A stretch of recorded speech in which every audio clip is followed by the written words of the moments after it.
Next 50 question of 2022. Starting with the first question. In the Government of India Act 1919, the function of the provincial government was functions of the provincial government were divided into reserved and transferred subjects. Which of the following were treated as reserve subjects? इनमें से किसको reserve subjects के रूप में treat किया जाता है, ये पूरा इसमें करेक्ट चूज करना है. गवर्नमेंट ऑफ इंडिया एक्ट 1919 मतलब कि ये मॉन्टेग्यू चेम्सफोर्ड रिफॉर्म की बात कर रहा है, जहाँ पे प्रोविंशियल गवर्नमेंट है उनमें रिजर्व एंड ट्रांसफर सब्जेक्ट लेके आया गया था ना, मतलब ये डायर की ही है. गवर्नमेंट ऑफ इंडिया एक्ट 1919 में क्या किया गया था, एक तो था इस साइड, एक साइड थे सेंटर एंड अदर साइड में प्रोविंसेस, है ना. तो जो प्रोविंसेस थे वहाँ पर डायर की इंट्रोड्यूस की गई थी, है ना. तो reserve subjects and transfer subjects. तो जो ट्रांसफ़र सब्जेक्ट्स थे उनको कर रहे थे हेड इंडियन मिनिस्टर्स, जिनमें गवर्नर जनरल भी रहेंगे, और रिज़र्व सब्जेक्ट्स थे वो ब्रिटिश ऑफिशियल्स के हाथ में थे. और जो रिज़र्व सब्जेक्ट्स थे उनके लिए ब्रिटिश ऑफिसर्स रिस्पॉन्सिबल नहीं हुआ करते थे, एंड जो ट्रांसफ़र सब्जेक्ट्स थे उनके लिए इंडियन मिनिस्टर्स रिस्पॉन्सिबल थे. ठीक है. तो रिज़र्व में क्या क्या चीज़ें आएंगी, जो भी बहुत इंपॉर्टेंट चीज़ें आएंगी वही रिज़र्व सब्जेक्ट्स में ट्रीट किया जाएगा, तो ट्रीटेड एज रिज़र्व सब्जेक्ट. तो अब देखते हैं, इंपॉर्टेंस ज़्यादा होना चाहिए तो उसको अपना रिजर्व करके रखेंगे ब्रिटिश ऑफिसर्स. तो एडमिनिस्ट्रेशन ऑफ जस्टिस, यस, ये तो उनके ही हाथों में था, बल्कि जो भी ब्रिटिशर्स होते थे उनको तो ट्राई भी नहीं कर सकते थे इंडियंस, है ना. लोकल सेल्फ गवर्नमेंट, हाँ, तो ये तो ट्रांसफ़र कर देते थे लोग कि लोकली तुम खुद को गवर्न करते रहो, हम तुमको बड़े पैमाने पर गवर्न करेंगे, ऐसे टाइप का. देन लैंड रेवेन्यू, पैसे को कैसे ही दे सकते हैं, वो ट्रांसफर्ड में दे ही नहीं सकते पैसे को तो ब्रिटिशर्स. तो थर्ड वो भी रिजर्व रहेगा. पुलिस है वो भी रिजर्व रहेंगी, क्योंकि लॉ एंड ऑर्डर मेंटेन करना था उनको. तो 1, 3 एंड 4 तीनों ही क्या थे, रिजर्व सब्जेक्ट्स थे, रिजर्व सब्जेक्ट्स के अंदर आते थे. और वैसे भी देखो, ऑप्शन देखो, कोई ना कोई एक ही गलत होना था, तो बस एक को अलग ढूंढना था. फिर next question. In medieval India the term fanam refer to. तो जब भी मिडिवल इंडिया का क्वेश्चन पूछता है यूपीएससी टर्म वाला, वो यूजुअली रिलेटेड रहता है या तो इकोनॉमी से, कॉइन्स से, पोर्ट्स से, इन्हीं चीज़ों से रिलेटेड रहता है. ठीक है. तो अभी देखते हैं options. Clothing, coins, ornaments, weapons. Obviously बात है कॉइन ही था, फणम था तो कॉइन है ये. फिर consider the following freedom fighters who of the above was were actively associated with the Ghadar party. इनमें से कौन एक्टिवली एसोसिएटेड थे गदर पार्टी से. बरेंद्र कुमार घोष, जोगेश चंद्र चटर्जी, रस बिहारी बोस. अब ये पूरा स्टार्टिंग का क्वेश्चन है, इसमें हम कुछ मैन वगैरह नहीं लगाएंगे. पता है तो पता है, नहीं पता होगा तो सॉल्व नहीं कर सकते. ठीक है. रस बिहारी बोस थे वो तो प्रोमिनेंट लीडर थे गदर पार्टी के. गदर का जो इवेंट होने भी वाला था 1915 में, जो अनफॉर्चुनेटली नहीं हो पाया सक्सेसफुल, तो उसको भी हेड कर रहे थे रस बिहारी बोस. तो थर्ड तो होना ही चाहिए. ये तो गया, ये भी गया. फर्स्ट बरेंद्र कुमार घोष, हमको पता है कि ये इंडिया में ही थे. गदर पार्टी कहाँ पर था, ये नॉर्दर्न अमेरिका में था, है ना. तो ये तो बरेंद्र कुमार घोष तो इंडिया में ही रिवॉल्यूशनरी एक्टिविटी कर रहे थे. हमने इनको पढ़ा था कब, अनुशीलन समिति के टाइम पे, है ना, बंगाल से. जोगेश चंद्र चटर्जी भी थे अनुशीलन समिति से ही. तो ये दोनों गया, क्योंकि ये दोनों इंडिया में ही काम कर रहे थे. रस बिहारी बोस है वो गदर पार्टी से एसोसिएटेड थे. तो third only will be the correct answer. अगर इसको देखना भी है, इसका एक्सप्लेनेशन देख लेते हैं. गदर म्यूटनी 1915 में प्रोमिनेंट लीडर थे रस बिहारी बोस, और इन्होंने played a central role in coordinating revolutionary activities against the British rule के अगेंस्ट रिवॉल्यूशनरी एक्टिविटी को कोऑर्डिनेट करने में सेंट्रल रोल प्ले किया था, including the Delhi Lahore conspiracy. Delhi Lahore conspiracy 1912 में. Later fled to Japan. बाद में रस बिहारी बोस है वो जापान में चले गए थे. He founded the Indian independent league and supported the Indian national army. तो रस बिहारी बोस, तो रस बिहारी, ठीक है, बिहारी है करके याद रख लेना, बट ये बिहारी नहीं थे. ठीक है. रस बिहारी है, नाम में ही इनके बिहारी है. इन्होंने इंडियन इंडिपेंडेंस लीग फाउंड किया था. इंडियन इंडिपेंडेंस लीग, ठीक है, इंडियन इंडिपेंडेंस लीग. इसको ऐसे लिख लेना, इंडियन, इसको आई वाले को सर्कल करते हैं, क्योंकि हम लोग इंडिया को ऐसे ही लिखते हैं ना जनरली. तो इंडिया, फिर इंडिपेंडेंस लीग, रस बिहारी बोस. और इन्होंने सपोर्ट किया था क्या, Indian national Indian national army को, ठीक है। फिर यहाँ पर देखो जोगेश चंद्र चटर्जी हैं, उनको हमने देखा था अनुशीलन समिति में, एंड को फाउंडर है ये HRA, तो हिंदुस्तान रिपब्लिकन एसोसिएशन, जोगेश चंद्र चटर्जी, ठीक है, को फाउंडर थे। फिर बरिंद्र कुमार घोष, ये भी अनुशीलन समिति से, और revolutionary group in the Bengal, not linked to the Ghadar party से लिंक नहीं थे, क्योंकि जो गदर पार्टी थी वो ऑपरेट कर रही थी प्राइमरीली नॉर्दर्न अमेरिका में and focused on the Punjabi expatriates. तो जो भी गदर पार्टी में इन्वॉल्व थे वो जनरली कौन थे, पंजाबी एक्सपैट्रियट्स ही थे। तो अभी ये तीनों फैक्ट याद रखना, कौन कौन सा, जोगेश चंद्र चटर्जी है एंड बरिंद्र कुमार घोष, ये दोनों अनुशीलन समिति के ही थे मेंबर, एंड जोगेश चंद्र चटर्जी थे वो तो फाउंडर भी थे HRA के, तो इनके नाम के सामने मैं HRA लिख भी देती हूँ। फिर जो रस बिहारी बोस है वो मेन प्रोमिनेंट लीडर थे गदर म्यूटनी 1915 के, और इन्होंने कंट्रीब्यूशन भी दिया था दिल्ली लाहौर कॉन्स्पिरेसी में, जो कि 1912 में हुआ था, एंड ये इंडियन नेशनल आर्मी को सपोर्ट किए थे एंड इंडियन इंडिपेंडेंस लीग को फाउंड किए थे, ठीक है, फाउंडेड, ओके। फिर अगले क्वेश्चन पे आते हैं।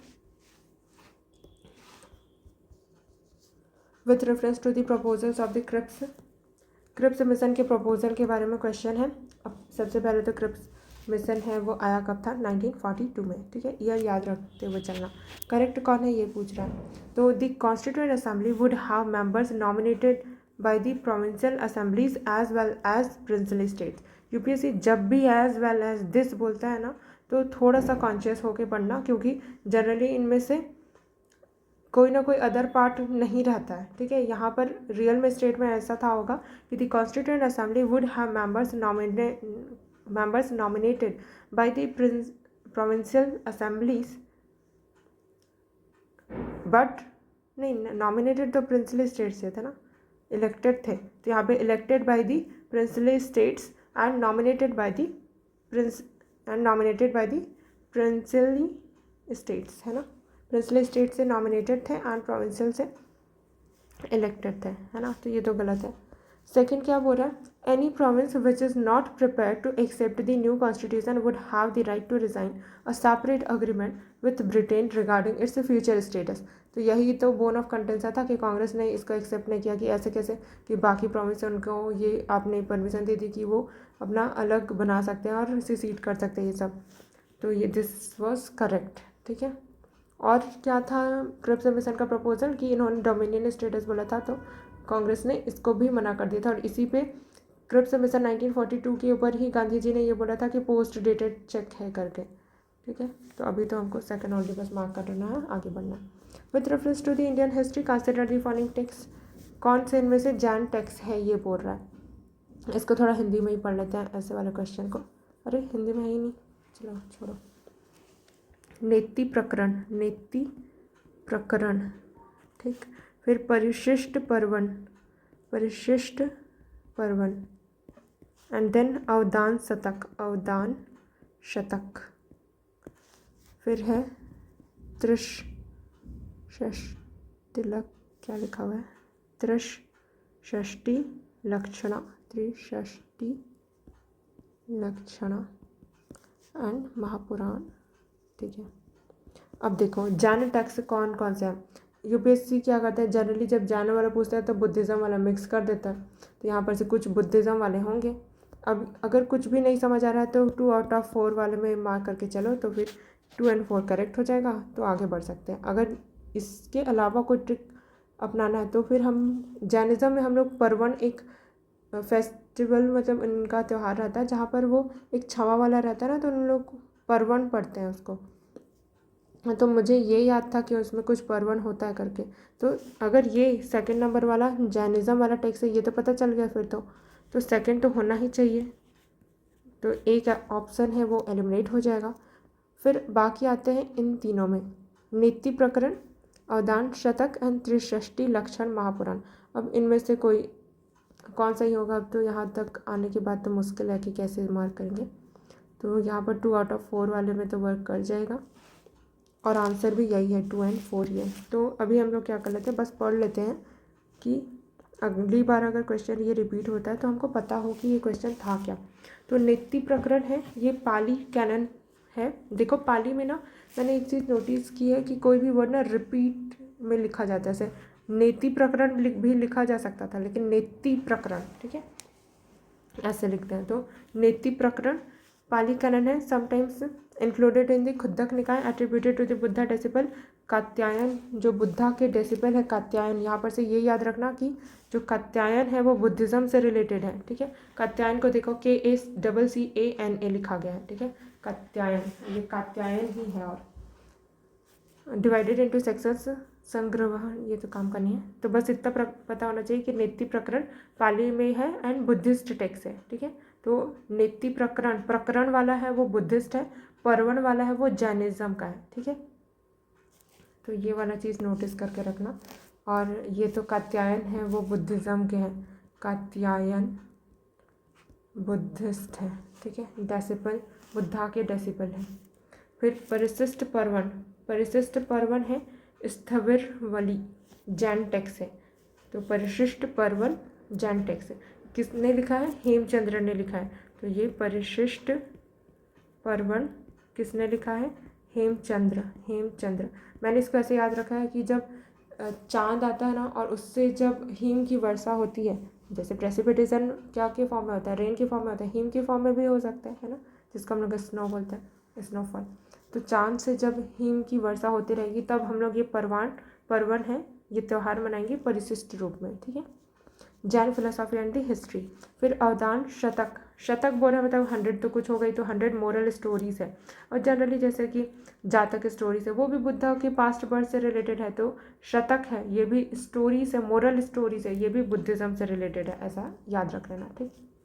फिर बुद्धिस्ट टेक्स्ट हो गया। फिर ये जो क्या लिखा है, Trishashti Lakshana Mahapurana, Mahapurana composed by the Acharya Jinasena ने, Acharya Jinasena, Acharya Jinasena and completed by the Gunabhadra, completed by the, तो composed by the Acharya Jinasena ने ये महापुराण क्या लिखा, त्रिषष्टि लक्षण महापुराण।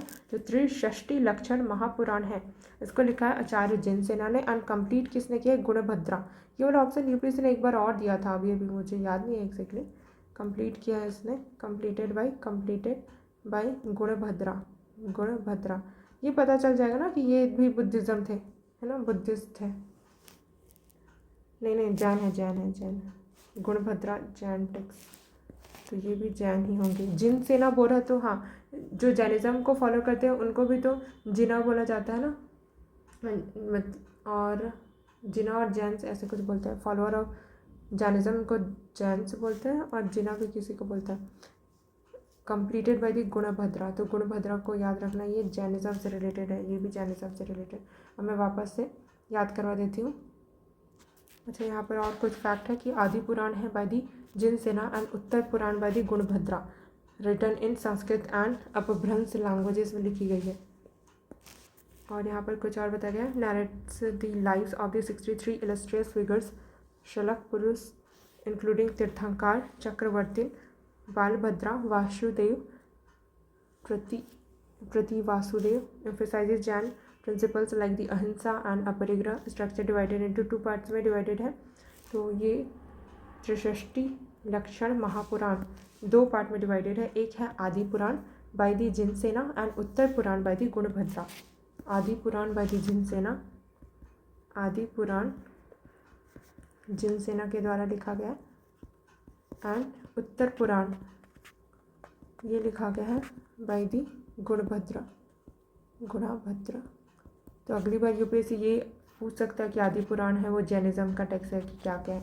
उत्तर पुराण है तो पुराण वाला वर्ड भी ऐसा नहीं सोचना कि सब हिंदू टेक्स्ट है। देखो यहाँ पर हमने पढ़ लिया तो अब हमको समझ आ गया ना। तो नेति प्रकरण पाली में बुद्धिस्ट टेक्स्ट है, ठीक। कात्यायन है वो बुद्धिज्म के है, बुद्धा के डेसिपल है। परिशिष्ट पर्वण हेमचंद्र। फिर अवदान शतक है 100 मोरल स्टोरीज, अवदान शतक, अवदान शतक ये पार्ट है Buddhist literature focused on the ethical teaching के ऊपर है। फिर आचार्य जिन सेना Jainism and compiled by the, ये त्रिषष्टि लक्षण महापुराण आचार्य जिनसेना ने लिखा है, बट कंप्लीट किसने किया, गुणभद्रा ने। तो दोनों ने मिलकर लिखा है, आचार्य जिनसेना, गुणभद्रा। तो जो आदि पुराण मतलब ओल्ड वाला जिनसेना, उत्तर पुराण आदि गुणभद्रा। ठीक, नेक्स्ट क्वेश्चन आ जाता है। With reference to the Indian history consider the following pairs. इनमें से कितने पेयर्स करेक्ट है ये पूछ रहा है। आर्यदेव ये हिस्टोरिकल पर्सन का नाम है और किन के लिए जाना जाता है। आर्यदेव जैन स्कॉलर है, दीगनाग है वो बुद्धिस्ट स्कॉलर है, नाथ मुनि है वो वैष्णव स्कॉलर है। तो मुनि वाला तो जनरली हम लोग हिंदू में पढ़ते भी है, वो हिंदुज़म से रिलेटेड है, वैष्णवा तो सही होना चाहिए। दीगनाग है वो बुद्धिस्ट स्कॉलर है, आर्यदेव है वो जैन स्कॉलर। अब इन्हीं दोनों में से यूपीएससी ने गड़बड़ किया होगा। अब मैंने तो पढ़ा था कि दीगनाग है वो बुद्धिस्ट स्कॉलर ही है, तो फर्स्ट वाला गलत होना चाहिए इस लॉजिक से। तो किधर है, only 2 pair should be correct. देखते हैं, हाँ आंसर भी ओनली 2 पेयर्स ही है। दीगनाग है, हाँ मैंने हेतुवाद के लिए पढ़ा था, दीगनाग को हेतुवाद को लिखा था उन्होंने, founder of the Buddhist logic Hetuvada, Buddhist scholar है दीगनाग। आर्यदेव को पढ़ लेते हैं। तो आर्यदेव है वो डिसिपल है नागार्जुन के। ये नागार्जुन वही है जिन्होंने मध्यमिका कारिका नहीं लिखा हुआ है, जब हम लोग टेक्स्ट वगैरह पढ़ते रहते हैं संस्कृत टेक्स्ट वो सारे, और शून्यवाद की फिलोसॉफी जिन्होंने दी थी, है ना, वही है ये। तो उनके जो फॉलोअर है, स्कॉलर है, जो भी फॉलोअर है, क्या है, डिसिपल है, ठीक है। तो उनके जो डेसिपल है, नागार्जुन के जो डेसिपल है उनका नाम है आर्यदेव। तो नागार्जुन के बारे में यूपीएससी ने ऑलरेडी 3-4 बार पूछा है, तो उनके डेसिपल है करके याद रखना, आर्यदेव। तो बुद्धिस्ट स्कॉलर है ये, बुद्धिस्ट स्कॉलर महायान ट्रेडिशन के जो ग्रेटर व्हीकल वाला है ना वो। मध्यमिका फिलोसोफर है, मध्यमिका के भी फिलोसोफर। अब इनको फॉलो करेंगे तो उनका तो जो भी है उसको फॉलो करेंगे ना, उनकी फिलोसॉफी को, तो मध्यमिका फिलोसॉफी के फॉलोअर होंगे। ठीक, authored texts like the 400 verses Chatushataka है, Chatushataka. Authored text like Chatushataka. तो आर्यदेव ने चतुशतक लिखा हुआ है, फोकसिंग ऑन द इम्पटीनेस, शून्यता। ये नागार्जुन के बारे में बता रहा है सर यहाँ पर। And critical analysis of the non Buddhist philosophies, pioneered Buddhist logic and epistemology alongside Nagarjuna. अच्छा, नागार्जुना के साथ साथ इन्होंने भी किया था। तो शून्यवाद की फिलोसॉफी हम पढ़ते भी है कि नागार्जुना ने दी थी। फिर चलो, दीगनाग है ये इन फाउंडर है हेतुवाद के, बुद्धिस्ट स्कॉलर है दीगनाग, बुद्धिस्ट स्कॉलर है दीगनाग। तो दीगनाग इसको याद रखना है तो कैसे रख सकते हैं कि नाग है, अब हेतु कैसे याद रखा, हेतु छोड़ो, ऐसे याद रख लेना। Founder of the Buddhist logic Hetuvada, authored compendium of the valid cognition, Pramana समुच्चय।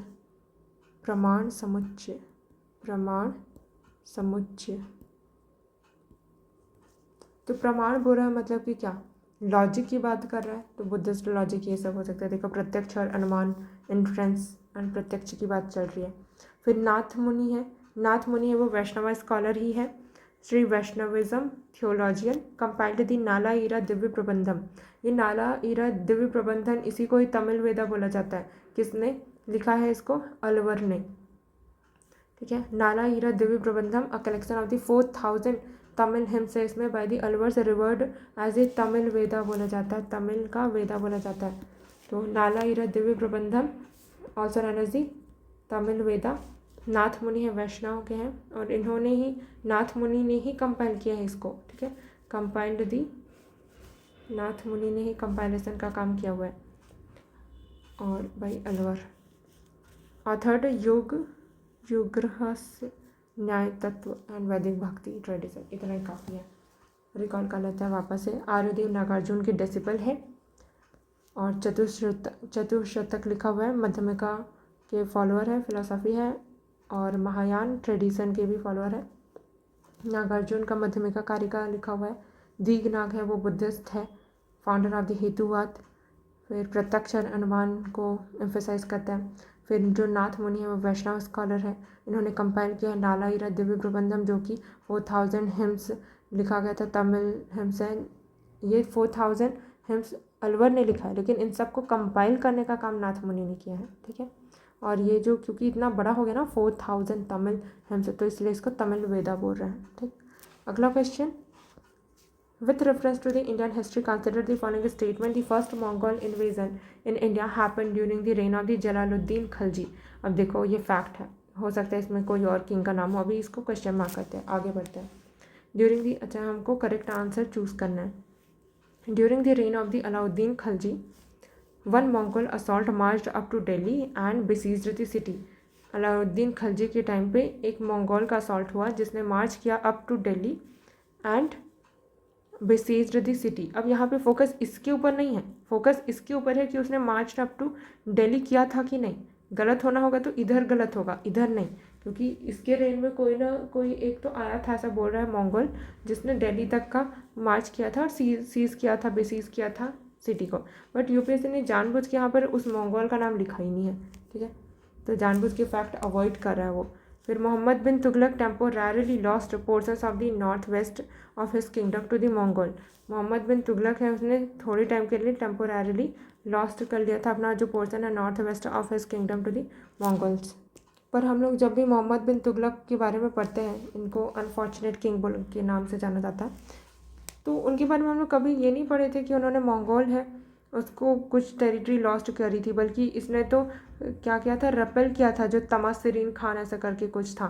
मैंने इसको ऐसे याद रखा था कि मोहम्मद बिन तुगलक तमासरीन, ठीक है, तमासरीन खान को रपेल किया था, तो ये तो नहीं है सही। और सेकंड तो पता है अपने को कि सही होना चाहिए, क्योंकि यहाँ पे फोकस इस पर नहीं है, इस पर कि वो दिल्ली तक असॉल्ट किया था यानी बेसीज किया था, नहीं तो ये फैक्चुअल क्वेश्चन है, पता होगा तो ही आंसर किया जा सकता है। बट यहाँ पर हम श्योरिटी के साथ ये जरूर बोल सकते हैं कि ये तो नहीं था। फर्स्ट मंगोल इन्वेजन इसके टाइम पे नहीं, इल्तुतमिश के टाइम पे हुआ था, है ना।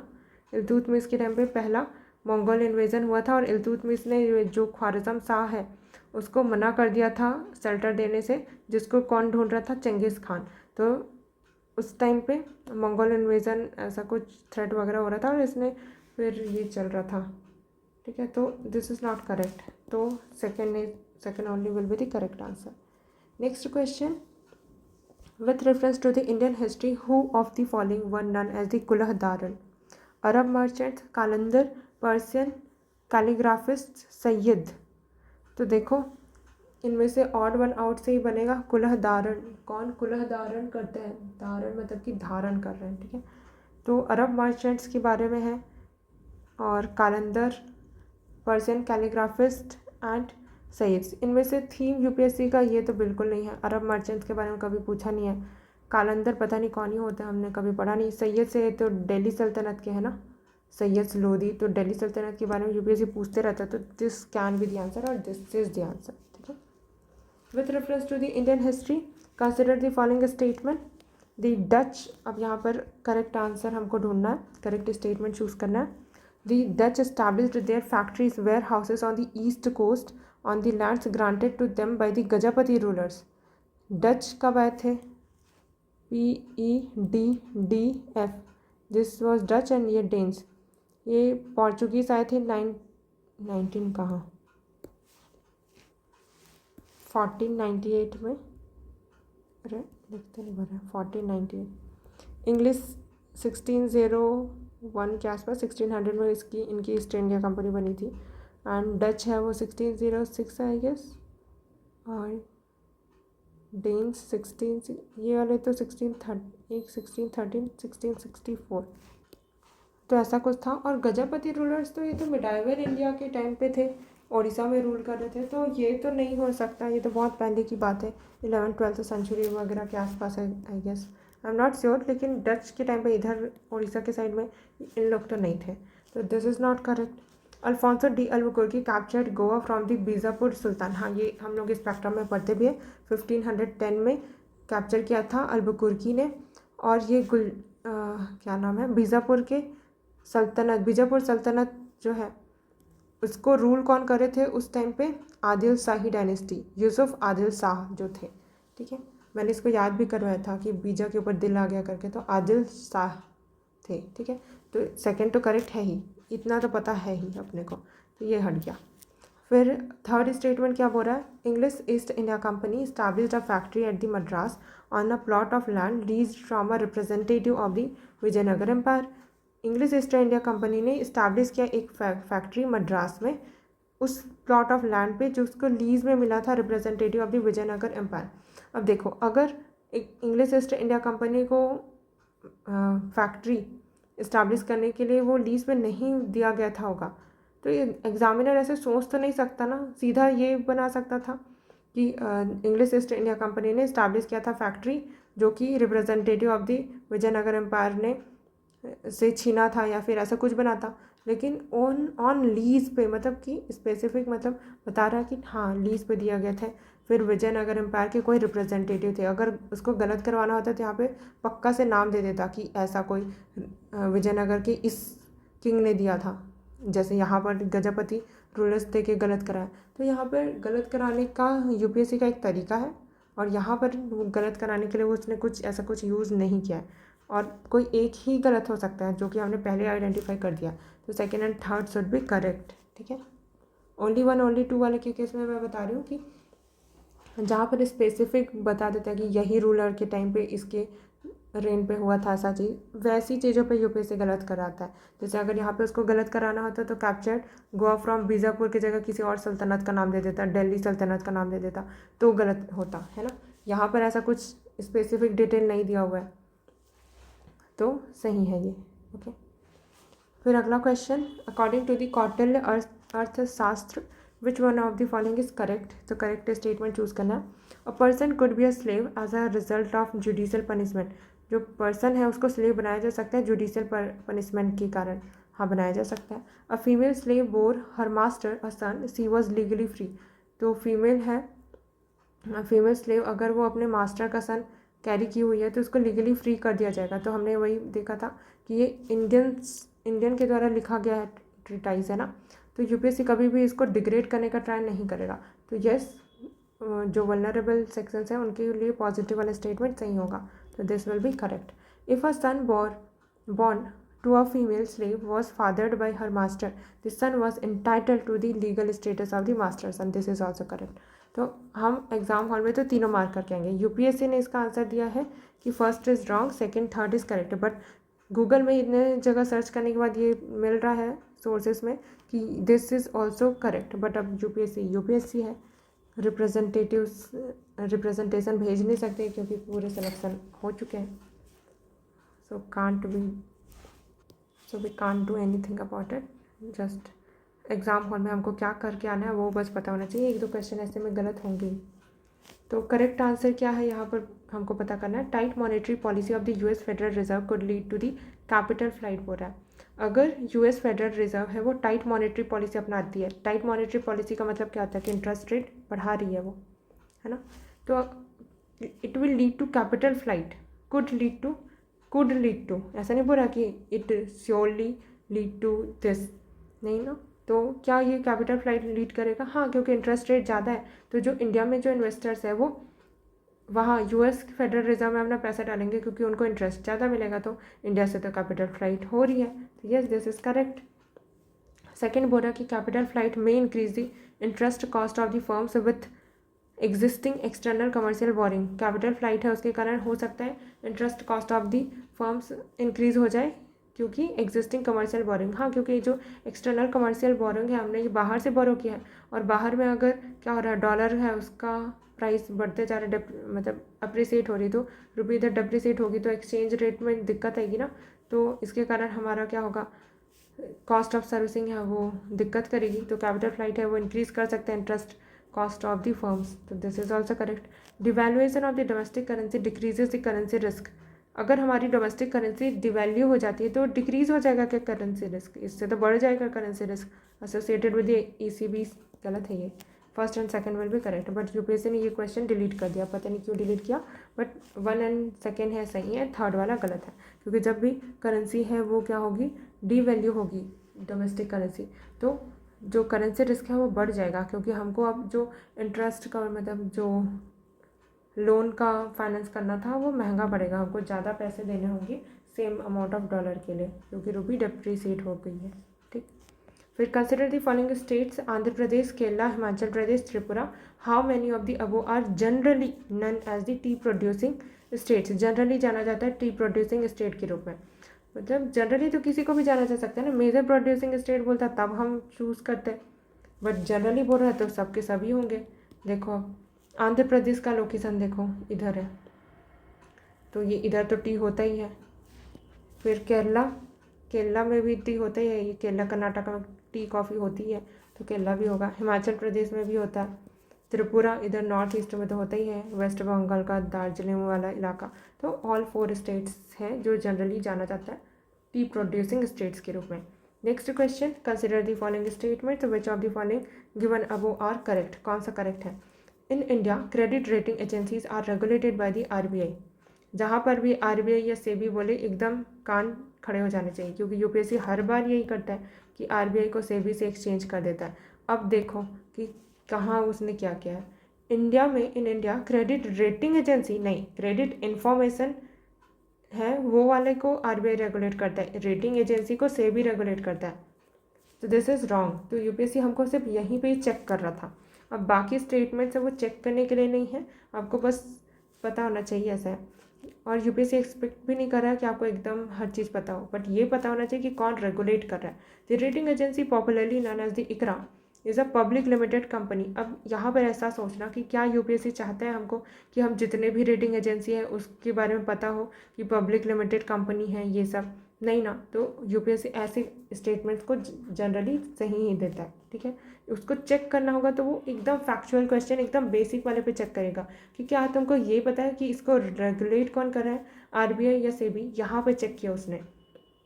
फिर next, brickwork rating is an Indian credit rating agency. Again this will also be correct by the same logic जो हमने यहाँ पे लगाया कि यूपीएससी हमसे एक्सपेक्ट नहीं करता कि हम एक एक रेटिंग एजेंसी के बारे में पता करें, है ना।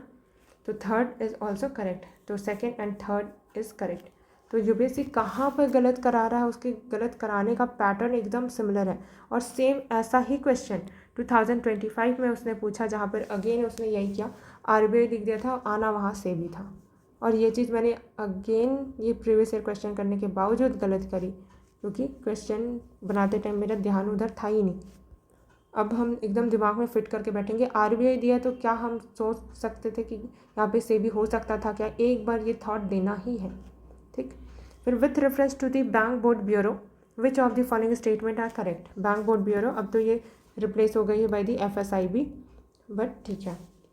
The governor of the RBI is a chairman of the BBBBB, ठीक है। तो गवर्नर ऑफ RBI वो चेयरमैन होते हैं बैंक बोर्ड ब्यूरो के बोले, तो यूपीएससी का हमेशा से यही रहता है कि चेयरमैन को वो गलत दे देता है। तो गवर्नर ऑफ RBI होंगे क्या बैंक बोर्ड ब्यूरो के चेयरमैन? नहीं है यहाँ पे। अगर नहीं पता है तो गलत मान के चलो, ठीक है। पता है तो ही सही मान के चलो, नहीं तो यूपीएससी हमेशा गलत कराता है, इसलिए गलत करके चलेंगे, ठीक है। फिर बैंक बोर्ड ब्यूरो रिकमेंड करता है selection of the heads of the public sector banks. Yes, recommend करता है ना, वैसे भी रिकमेंडेटरी बॉडी ही हो सकती है। अब यहीं पे रिकमेंड की जगह ऐसा होता है कि अपॉइंट ही कर देता है, सेलेक्ट ही कर देता है, तो गलत हो जाता है, ठीक है। तो इन वर्ड्स का भी ध्यान रखना, ये रिकमेंडेशन देगी, ठीक है, अपॉइंट नहीं कर रही है। फिर bank board bureau helps the public sector bank in developing strategies and capital raising plans. Help कर रही है, डाइल्यूटेड स्टेटमेंट है, थर्ड तो सही हो गई, ठीक है। ये कटा, सेकंड तो सही हो गई, second third will be the correct, ठीक है।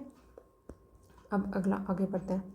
With reference to the convertible bonds following statement को कंसिडर करना है, करेक्ट स्टेटमेंट चूज करने हैं। Convertible bonds as there is an option to exchange the bond for the equity, क्योंकि आप bond को इक्विटी में एक्सचेंज कर सकते हो, तभी तो नाम कन्वर्टेबल है ना, कन्वर्ट कर पा रहे हो। कन्वर्टेबल बॉन्ड्स पे a lower rate of interest. हाँ, तो देखो एक जगह फैसिलिटी दे दिया तो दूसरी जगह थोड़ा सा कम देंगे ना, इसलिए लोअर रेट ऑफ इंटरेस्ट आपको पे करना होगा, क्योंकि आपके पास ये हमेशा ही ऑप्शन रहेगा कि आप बॉन्ड को इक्विटी में चेंज कर सकते हो। तो फर्स्ट इज करेक्ट। सेकेंड ये बोल रहा है the option to convert to equity affords the bond holders a degree of indexation to rising consumer prices. ये जो ऑप्शन दिया गया आपको कन्वर्ट करने का इक्विटी में, वो अफोर्ड करता है, इक्विटी अफोर्ड्स दी बॉन्ड होल्डर, जिसने भी बॉन्ड होल्ड किया हुआ है उसके पास ऑप्शन है कि वो इक्विटी में कन्वर्ट कर सकते हैं। तो उसके पास एक डिग्री ऑफ इंडेक्सेशन है कि जब भी प्राइस बढ़ेगा, कंज्यूमर प्राइस बढ़ जाएगा, तो वो इक्विटी में चेंज कर लेगा। हाँ, ये तो उसी की फैसिलिटी के बारे में बात कर रहा है, सही बोल रहा है। तो second will be also correct, तो both 1 and 2 will be correct. अगला question, consider the following, India is a member of the above, India किसका मेंबर है? AIIB, तो हम अभी पहले इसका MTCR and Shanghai cooperation organisation, India तो वैसे तीनों का ही मेंबर है, इतना पता होना चाहिए, ठीक है। अब मैं थोड़ा याद करवाती हूँ कुछ। AIIB है, इंडिया यहाँ का सेकेंड लार्जेस्ट शेयर होल्डर है। इसका मैंने कैसे याद रखा है, आई 2 बार आया, तो आई है, इंडिया है वो सेकेंड लार्जेस्ट शेयर होल्डर है। फर्स्ट तो ऑब्वियसली चाइना ही होगा। मिसाइल टेक्नोलॉजी कंट्रोल रिजिम, तो यहाँ पर क्या होता है, जो एडवांस्ड मिसाइल्स हैं उनका एक्सेस मिल जाता है, तो ये इंडिया क्यों नहीं मेंबर होगा, होगा ही। संघाई कोऑपरेशन ऑर्गेनाइजेशन, इंडिया तो मेंबर है ही, इसको कैसे याद रखेंगे, संघाई कोऑपरेशन ऑर्गेनाइजेशन को स्कूल से पिक, SCH, स्कूल से पिकी, नहीं ट्रक से पिकी, ऐसा था कुछ, TRUC के ट्रक से पिकी, देख लेते हैं यार कहाँ है।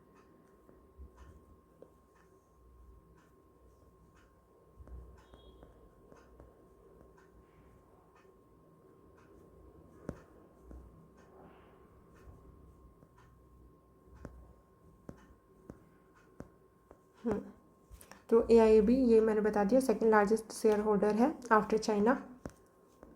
फिर यहाँ पर MTCR का मेंबर है। संघाई कोऑपरेशन है, वो किसके लिए काम करती है, counter terrorism, energy, regional security के लिए।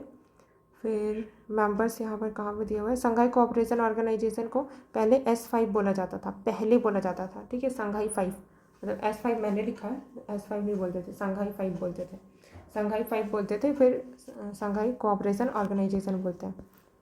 मेंबर्स मैंने लिखा ही नहीं है, वाह वाह, वही था ट्रिक, वैसे मैं बता देती हूँ। TRUC के ट्रक से पिकी, तो संघाई को स्कूल करके याद रख लेना, SCOC स्कूल, स्कूल में ट्रक से पिकी, पिकअप कर लेंगे, तो स्कूल में ट्रक से पिकी, पिकअप की जगह पिकी लिखना, ठीक है। T से यहाँ पर है ताजिकिस्तान, मैंने बताया भी था ताजिकिस्तान का लोकेशन इंडिया के जस्ट ऊपर, तो इंडिया का ताज की तरह ताजिकिस्तान। फिर R से रसिया एंड U से उज्बेकिस्तान, सेंट्रल एशियन कंट्रीज है, ठीक है, उज्बेकिस्तान। एंड C से ऑफकोर्स चाइना, और K से कज़ाकिस्तान, इस K से किर्गिस्तान, P से पाकिस्तान, I से इंडिया, एंड इस I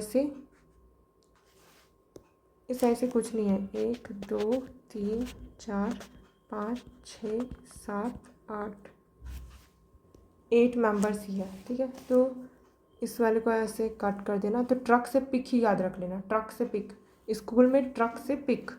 अब यहाँ पर कुछ सेंट्रल एशियन कंट्रीज़ है वो नहीं है, जैसे कि ताजिकिस्तान एंड तुर्कमेनिस्तान होता है, लेकिन यहाँ पे तुर्कमेनिस्तान नहीं है, तो टर्की वाले नहीं है, ये याद रखना। और K से वाले तो दोनों ही हैं, कज़ाकिस्तान, किर्गिस्तान एंड उज्बेकिस्तान तो है ही, तो बाकी सब है तुर्कमेनिस्तान को छोड़ के, तो सेंट्रल एशियन कंट्रीज़ में से तुर्कमेनिस्तान को छोड़ के बाकी सभी कंट्रीज़ है, बाकी पाकिस्तान, इंडिया, चाइना और रसिया तो है ही, ठीक है। तो ये याद रख लेना, संघाई कोऑपरेशन ऑर्गेनाइजेशन। अगला question, Vietnam has been consider the following statements which are one of the following is the correct. तो Vietnam has been one of the fastest growing economies in the world in the recent years.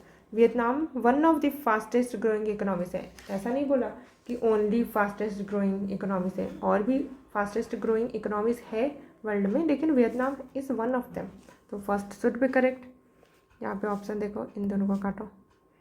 Vietnam is led by the multi party political system. अब हमको तो नहीं पता सारी country का कौन सा पार्टी सिस्टम है, ये थोड़ी याद करते चलेंगे, तो अभी फैक्ट है, होल्ड पे रखते हैं, क्योंकि UPSC ऐसे ही जगह पे गलत कराता है, ठीक है। Vietnam's economic growth is linked to its integration with the global supply chain and focus on the export. तो ये तो इसी को एक और कंफर्म कर रहा है कि वियतनाम का इकोनॉमिक ग्रोथ हो रहा है, बोल रहा है ना, तो ग्रोइंग इकोनॉमी तो फर्स्ट एंड थर्ड साथ में होने चाहिए, है ना। ग्लोबल सप्लाई चेन में इंटीग्रेशन के कारण वियतनाम है उसकी इकोनॉमी ग्रो हो रही है, बोल रहा है, फोकस ऑन द एक्सपोर्ट, तो फर्स्ट एंड थर्ड तो साथ में होने चाहिए, या तो साथ में नहीं होना चाहिए, बट हमको पता है कि फर्स्ट तो सही है, तो 1 and 3 शुड बी टुगेदर। तो दिस इज द आंसर। पूरा पढ़ा भी नहीं अभी तो हमने। अब for a long time, Vietnam's low labor costs and stable exchange rates have attracted global manufacturers। हाँ सही होगा, ऐसा हो रहा था होगा, क्योंकि यूपीएससी ने कहीं पर भी ऐसा नहीं बोला कि सिर्फ वियतनाम में ही लो लेबर कॉस्ट है इसीलिए बस वहीं के लोग ही ग्रो कर रहे हैं, ऐसा तो नहीं बोला। कोई एक्सट्रीम स्टेटमेंट नहीं बनाया, डाइल्यूटेड स्टेटमेंट है तो सही होना चाहिए। Vietnam has the most productive E service sector in the Indo Pacific region. इतना तो हमको पता है कि इंडिया है वो सबसे ज़्यादा सर्विस सेक्टर, ई सर्विस सेक्टर में काम कर रहा है इंडो पैसिफिक में। तो फिफ्थ कैसे हो सकता है? तो इस नॉलेज के बेसिस पे हम फिफ्थ तो ये वाला काट ही सकते हैं। तो ये वाला भी गलत था। 1, 3 and 4 will be the correct. UPSC ने अगेन अपना पैटर्न फॉलो करते हुए जो ऐसा फैक्चुअल वाला है उसको गलत दिया है, और उसने हमको चेक किया है यहाँ पर कि आपको ये तो पता होना ही चाहिए कि ई सर्विस सेक्टर में इंडिया इज़ दी वन जो लीड कर रहा है, ना कि वियतनाम, है ना।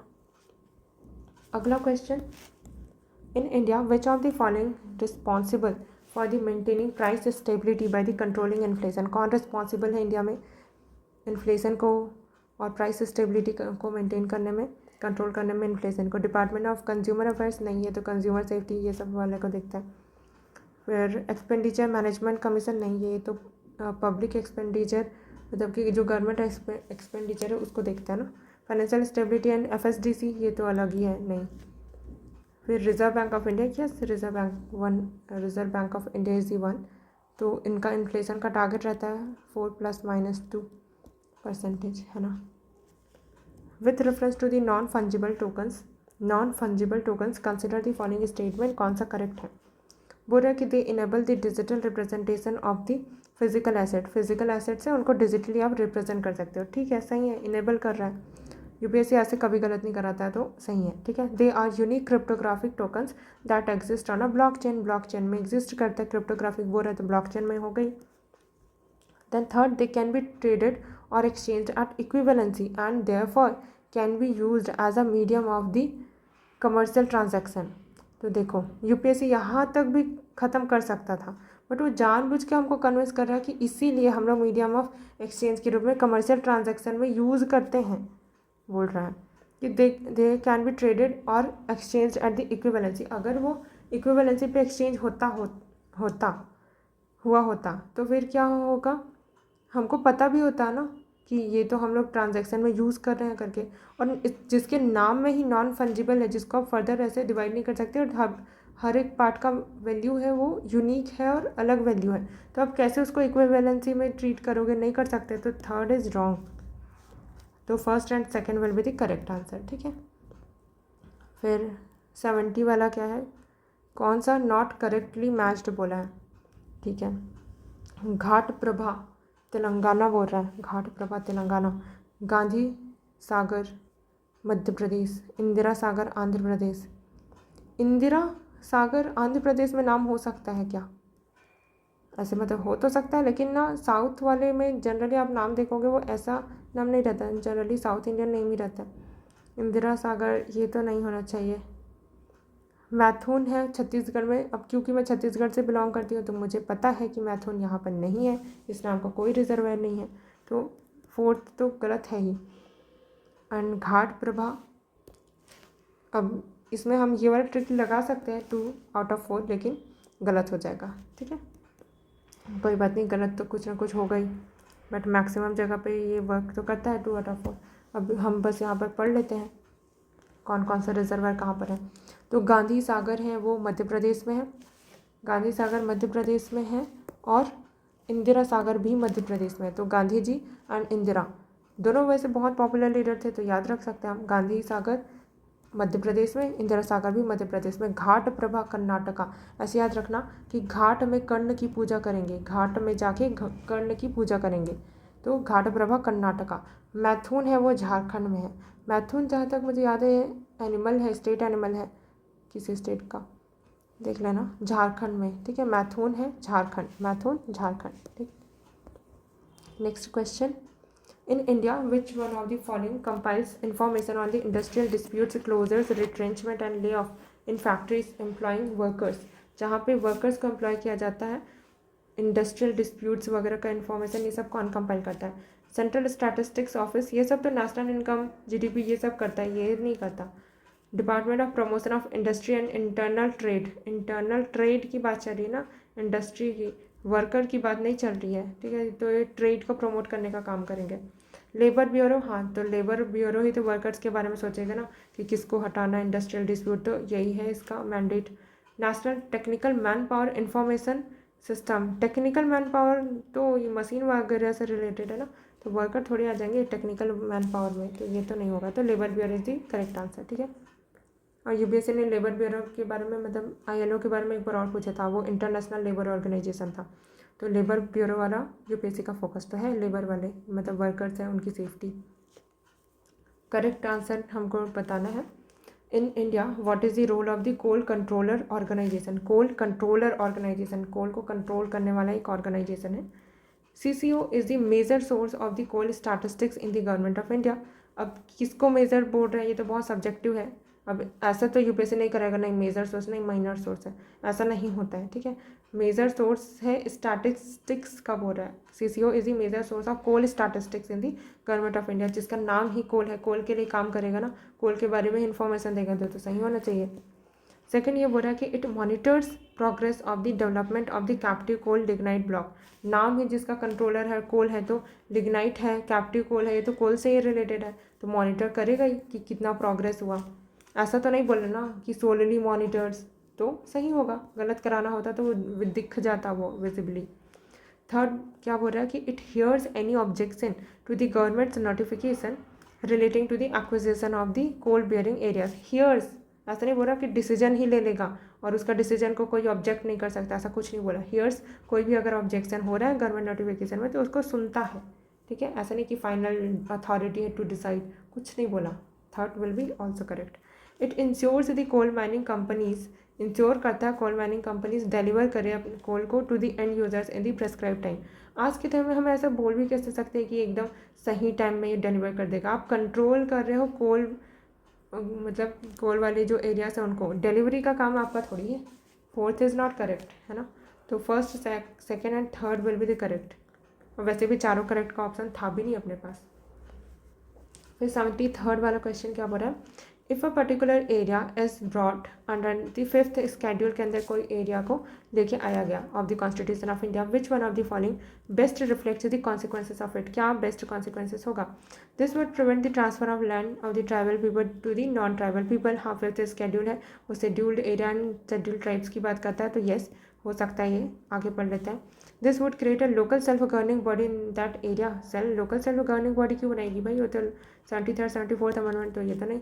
This would convert that area into a union territory में बदल देगी, नहीं भाई, यूनियन टेरिटरी का तो अलग ही प्रोसीजर है। The state having such area, हम इसको ऐसे भी सोच सकते हैं कि 5th स्केड्यूल में 10 स्टेट्स है, तो क्या वो यूनियन टेरिटरी है, नहीं ना। The state having such area would be declared a special category state, नहीं। स्पेशल कैटेगरी स्टेट किनको बोला जाता है, जो कि इकोनॉमिकली बैकवर्ड हो, हिली टेरेन वाले हो, और ये सब जिनको गवर्नमेंट ज़्यादा फंडिंग देती है, ये अलग ही कॉन्सेप्ट है, ये नहीं है वो। तो this is the correct answer. अगला, कंसिडर द फॉलोइंग स्टेटमेंट, यहाँ पे करेक्ट हमको चूज़ करना है। The India sanitation coalition is the platform to promote sustainable sanitation and is funded by the government of India and the world health organisation.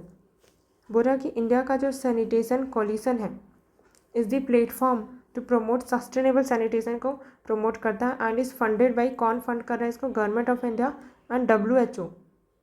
हमने क्या देखा कि यूपीएससी जब भी, तो नेक्स्ट ये वाला क्वेश्चन हम कर रहे थे, the India sanitation coalition is the platform to promote sustainable sanitation and is funded by the government of India and the WHO।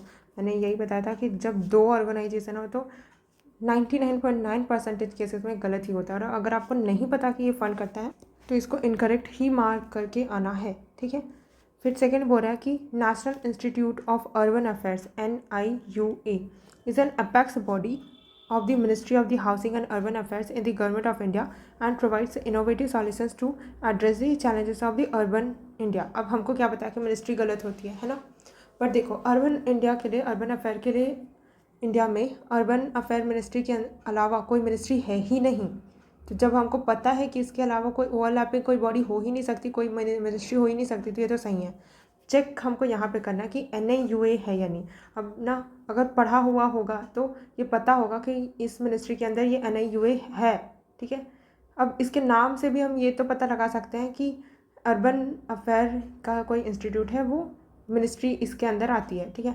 अब चलो एग्ज़ाम हॉल में बहुत डाउट आ रहा है तो कट करके आ सकते हैं, लेकिन दिस इज़ करेक्ट, ठीक है।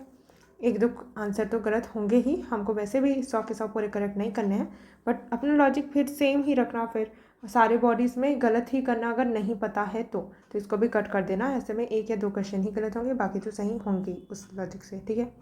पर मिनिस्ट्री में मैंने वही बताया कि अगर कोई ऑल्टरनेटिव मिनिस्ट्री हो सकती है और अगर आपको सिक्योरिटी के साथ नहीं पता है तो गलत मार्क करके आओ, बट क्योंकि मुझे ये पता है कि अर्बन अफेयर के मामले में महुआ के अलावा कोई मिनिस्ट्री है ही नहीं, तो ये मिनिस्ट्री तो सही है, ठीक है। बस लास्ट ये वाला चेक करना था। ये अब आपके ऊपर है कि ये सही मार्क करो गलत मार्क करो, नहीं पता तो गलत ही करना है ना। फिर next question, which of the following has been constituted under the environment protection act 1986। अब मैं यहाँ पे एक चीज़ बताती हूँ कि जब भी कोई एक्ट होता है तो कोई ना कोई अथॉरिटी बनाई जाती है, ठीक है। तो एक्ट से अथॉरिटी कॉन्स्टिट्यूट की जाती है, तो किसमें है अथॉरिटी, ये रही, बस ख़त्म, सेंट्रल ग्राउंड वाटर अथॉरिटी, ठीक है। आगे बढ़ते हैं।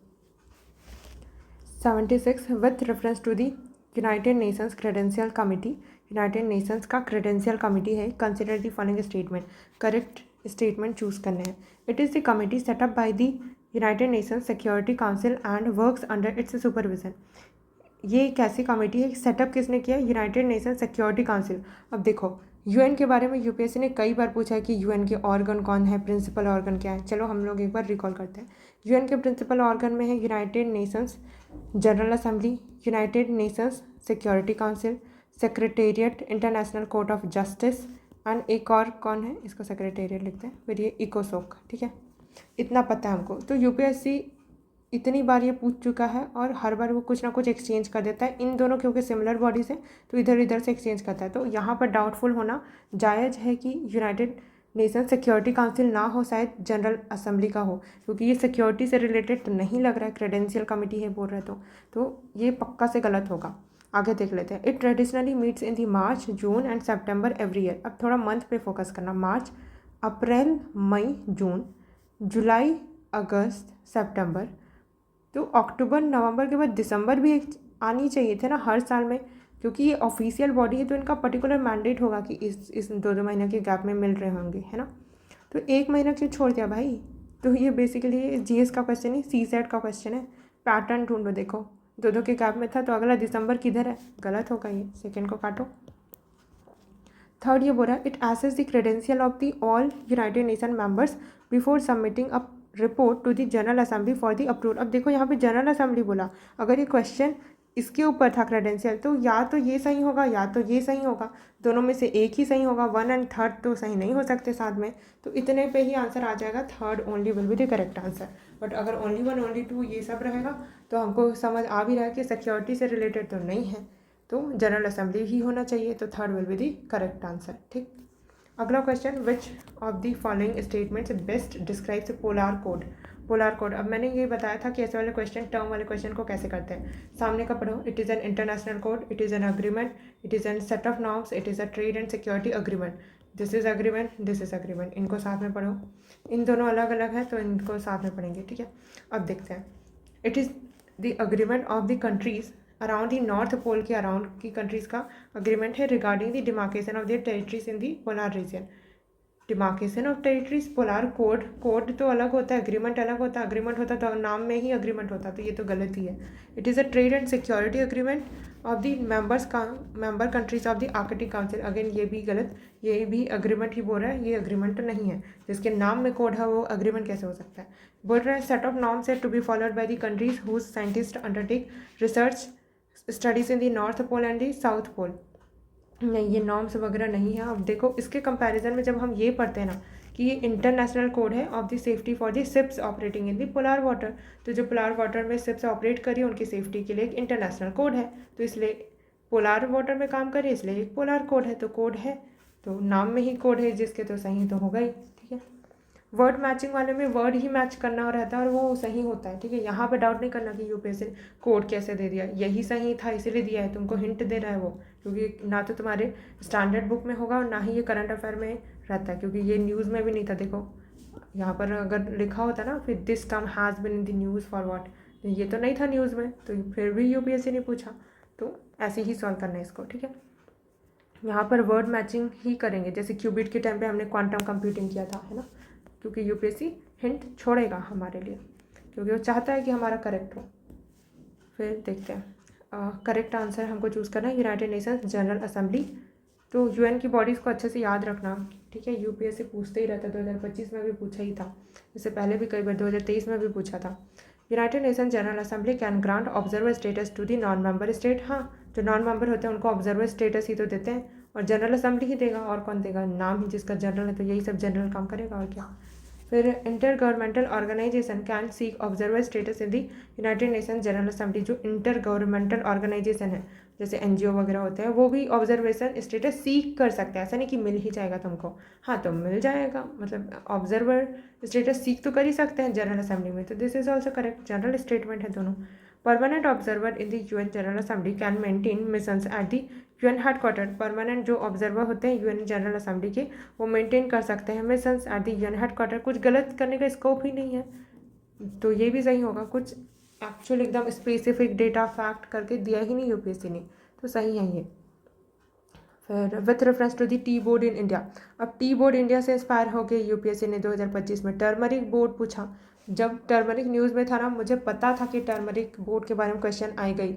इवन जो तीनों स्टेटमेंट थे वो तीनों की तीनों सारे कोचिंग वाले ने इतना एक्सटेंसिव तरीके से कवर किया था कि एग्जैक्टली वही आ गए थे स्टेटमेंट्स भी। तो ऐसे क्वेश्चन गलत नहीं करने हैं, ठीक है। यूपीएससी हमेशा प्रीवियस ईयर क्वेश्चन का जो थीम है वहीं से ही क्वेश्चन उठाते जाता है ना, तो हमको कुछ क्वेश्चन के बारे में अंदाजा होता है कि कौन सा करंट अफेयर में कौन सा आ सकता है। करेक्ट स्टेटमेंट हमको पूछ रहा है the tea board is a statutory body. तो टी बोर्ड है वो स्टैट्यूटरी बॉडी है क्या, कॉन्स्टिट्यूशनल बॉडी तो हो नहीं सकती। अब टी बोर्ड का अभी अगर आपको नहीं पता है तो फिर इसको होल्ड में रख दे रहे रहते हैं, बाकी ऑप्शंस के साथ में देख लेंगे। अब देखो सब में दो ही दिया है, मतलब दो तो गलत है ही, तो देख लेते हैं। It is regulatory body attach to the ministry of agriculture and farmer welfare. अब देखते ही मार्क मत कर देना कि टी है तो एग्रीकल्चर होगा, क्योंकि जो एग्रीकल्चर है उससे रिलेटेड और भी कई सारी मिनिस्ट्री है।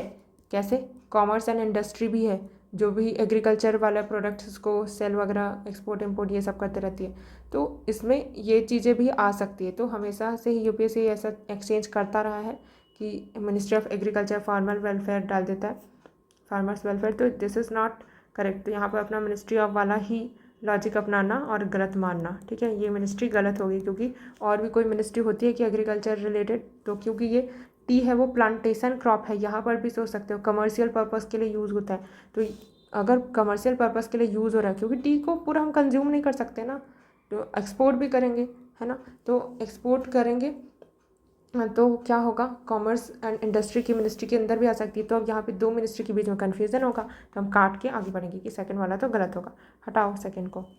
The T boards head office is situated in Bengaluru. अब हमको नहीं पता इसका हेड ऑफिस है कहाँ। अगला देखते हैं, the board has overseas offices at Dubai and Moscow. अब देखो, अब यहाँ पर अपना वो लॉजिक लगाना कि यूपीएससी हमसे क्या एक्सपेक्ट करता है, कि हमको क्या पता होना चाहिए। यूपीएससी हमसे ये एक्सपेक्ट करता है कि उसका हेड ऑफिस कहाँ है, ये तो आपको पता हो ही, क्योंकि उसके ओवरसीज़ ऑफिसेज तो कितने सारे होंगे ना। ओवरसीज़ ऑफिसेज मतलब क्या, इंडिया से बाहर कितने ऑफिसेज हैं। तो यूपीएससी ये नहीं जानना चाहता आपसे कि आपको सारे ओवरसीज़ ऑफिसेज के बारे में पता हो कि यहाँ है यहाँ है। और यहाँ पर ये बोल भी रहा है कि ओवरसीज़ ऑफिसेज दुबई में है, मॉस्को में है। ऐसा अगर इसको गलत कराना होता तो ओनली दुबई एंड मॉस्को में, और तो कहीं है ही नहीं, तब होता गलत। बट वो गलत करवाना चाह ही नहीं रहा है, इस स्टेटमेंट को सही करवाना चाह रहा है, तो fourth is correct. And first and second में अगर आपको डाउट है, फर्स्ट एंड सेकंड में से किसी एक को चूज़ करना है, नहीं फर्स्ट एंड सेकंड नहीं, फर्स्ट एंड थर्ड में से, तो हेड ऑफिस तो सही होना चाहिए आपका, क्योंकि हेड ऑफिस के बारे में आपको पता होना चाहिए। तो ये वाला सही दिया हुआ है, क्योंकि देखो टी सबसे ज़्यादा बेंगलुरु में हो भी सकती है, पॉसिबिलिटी है, क्योंकि यहाँ पे कर्नाटका वाले रीजन में होता है टी एंड कॉफ़ी, तो पॉसिबिलिटी है कि जहाँ पे ज़्यादा प्रोडक्शन हो रहा है वहाँ पे हेड ऑफिस होगी। अब यहाँ पे गलत कराना होता है तो छत्तीसगढ़ ऐसे दे देता, एमपी दे देता, जहाँ पे ग्रो होता ही नहीं है, तो ऐसे जगह पे हमको पता रहता है ना कि यहाँ तो हेडक्वार्टर हो ही नहीं सकता, बट ये देखो लॉजिकली भी उसी एरिया में पड़ रहा है तो हो सकता है, पॉसिबिलिटी है। तो third and fourth should be correct and first is correct. यहाँ पे हमने गलत लॉजिक लगा दिया है, फर्स्ट है वो करेक्ट होगा। फर्स्ट स्टैट्यूटरी बॉडी है, हेड ऑफिस सॉरी यहाँ पे जैसे हमने ये वाला लॉजिक लगाया था कि कॉफ़ी ज़्यादा होती है, बट कॉफ़ी कर्नाटका में ज़्यादा होती है, और अगर हमको देखना होगा कि टी सबसे ज़्यादा कहाँ पे होती है, तो फिर टी तो नॉर्थ ईस्ट में सबसे ज़्यादा होती है, तो हेड ऑफिस बनाना होगा तो नॉर्थ ईस्ट की कुछ स्टेट्स होंगी, जैसे वेस्ट बंगाल हो सकता है या फिर असम हो सकता है। तो यहाँ पर यूपीएससी ने क्या किया है कि टी बोर्ड का लगा के इधर बेंगलुरु कॉफ़ी से हमको कंफ्यूज किया, तो दिस इज़ नॉट करेक्ट। हमको यहाँ पे ध्यान देना चाहिए था, लॉजिक हमने मतलब फैक्ट सही ही लगाया था, लेकिन यहाँ पर हम लोग कन्विंस हो गए थे कि बेंगलुरु है, नहीं स्टैट्यूटरी बॉडी तो है ये। तो फर्स्ट करेक्ट होगा, फोर्थ करेक्ट होगा and third one is incorrect, ठीक है। क्योंकि कर्नाटका वाले जो बाबा बुदान वाला हिल्स है, वहाँ पे कर्नाटका का कॉफ़ी के लिए ज़्यादा फेमस है, अराबिका वाली कॉफ़ी जो है, और जो दार्जिलिंग की टी वाली फेमस है, तो नॉर्थ ईस्ट वाले स्टेट्स में ही होना चाहिए टी का हेड ऑफिस। तो दिस इज़ इनकरेक्ट। तो यूपीएससी ने हमको चेक किया कि आपको हेड ऑफिस पता है कि नहीं पता है, और उसने यहीं पे ही गलत करवाया है, तो ये वाला तो नहीं है। First and fourth is the correct answer. Next 80th question, best कौन सा डिस्क्राइब कर रहा है ग्रीन वॉशिंग। अब ऐसे टर्म वाले में एकदम से ग्रीन और वॉश करते हैं तो क्या हो जाता है, धुल जाते हैं चीज़ें, और ग्रीन वॉशिंग मतलब कि कुछ इन्वायरमेंट से रिलेटेड होगा। अब ढूंढो, conveying a false impression that companies product are eco friendly and environmentally sound. हाँ, तो फॉल्स इंप्रेशन क्रिएट कर रहे हैं, मतलब कि वॉश कर रहे हैं आपका जो इमेज है कि हमारा जो प्रोडक्ट है वो तो इको फ्रेंडली है, इन्वायरमेंटली साउंड है, बट रियल में ऐसा है नहीं। तो ये सही हो सकता है, दोनों मीनिंग कन्वे कर रहा है, इको फ्रेंडली और वॉशिंग का भी। Non inclusion of the ecological environment cost in the annual financial statement of the country. तो ये तो ग्रीन बजटिंग होता है ना, कि ग्रीन बजटिंग करो, इंक्लूड करो, और नॉन इंक्लूजन में तो नॉर्मल बजटिंग हो गया, बजटिंग वाला नहीं, फाइनेंशियल स्टेटमेंट, हाँ बजटिंग वाला हो गया। तो दिस इज़ डिफरेंट कॉन्सेप्ट है ये, यहाँ पे वॉशिंग वगैरह कुछ नहीं हो रहा है। Ignoring the disasters ecological consequences while undertaking infrastructure development. ना तो इधर ग्रीन है ना ही वॉशिंग है, इधर तो पता नहीं डिजास्टर इकोलॉजिकल पता नहीं क्या ही कर रहे हैं, इंफ्रास्ट्रक्चर डेवलपमेंट।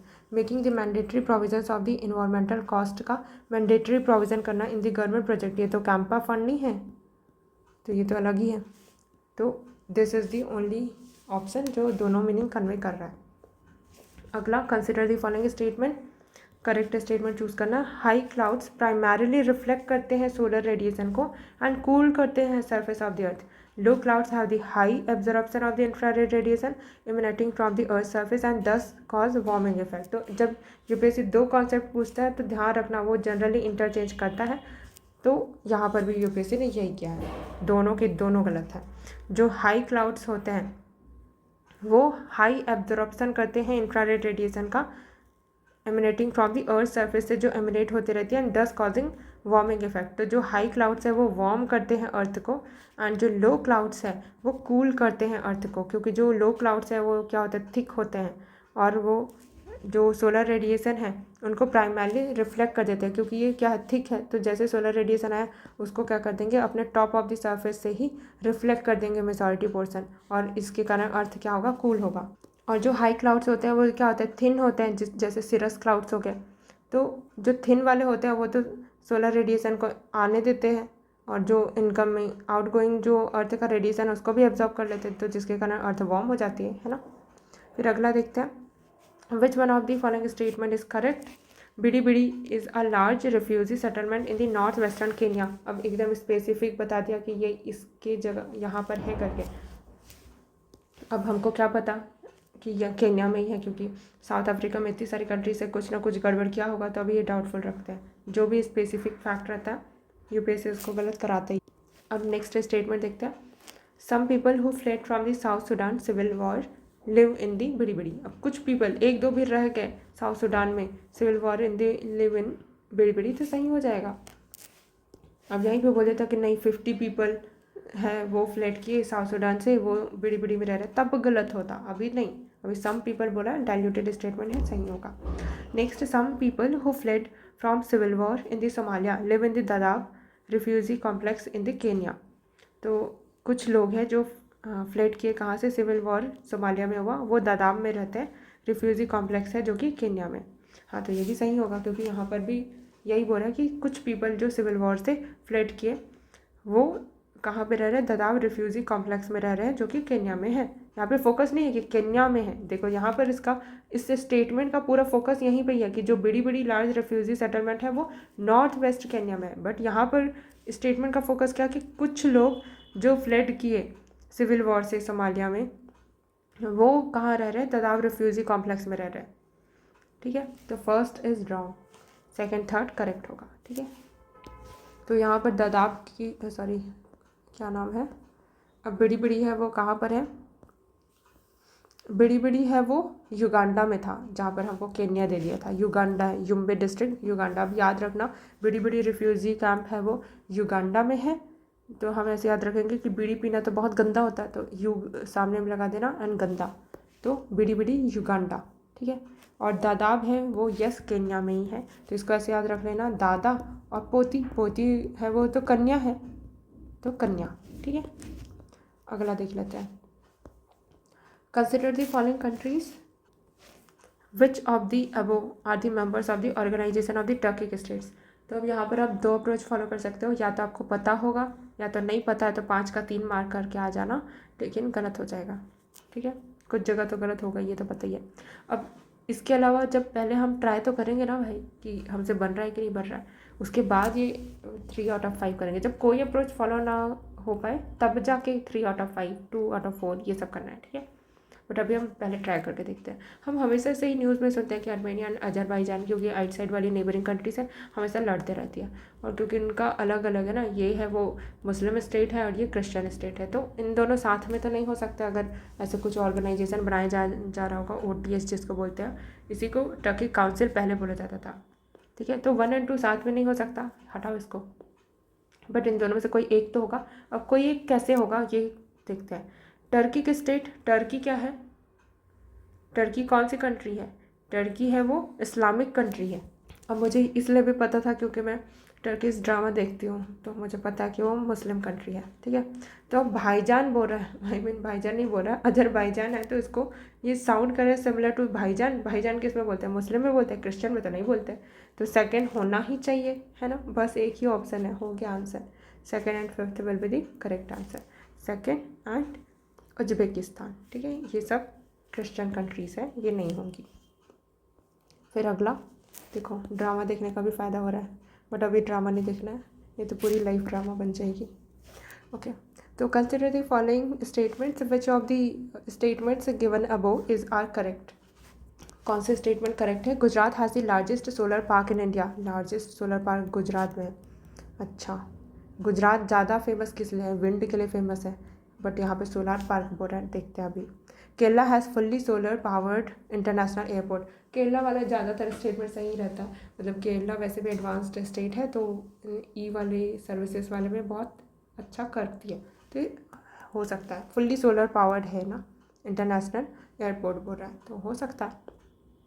थर्ड बोल रहा है कि Goa has the largest floating solar photovoltaic project in India. Goa में largest floating solar photovoltaic project है इंडिया में। अब इन दोनों में डाउट है, क्या सही होगा। सेकंड तो सही होना चाहिए, फर्स्ट में ऑलरेडी हमको डाउट है क्योंकि इधर विंड ज़्यादा मतलब चलती है, क्योंकि कोस्टल एरिया है तो विंड ज़्यादा बहती है ना, तो फर्स्ट को इनकरेक्ट कर दो, second only will be the correct answer. ठीक है, अब देख लेते हैं कि इसका रियल आंसर क्या था।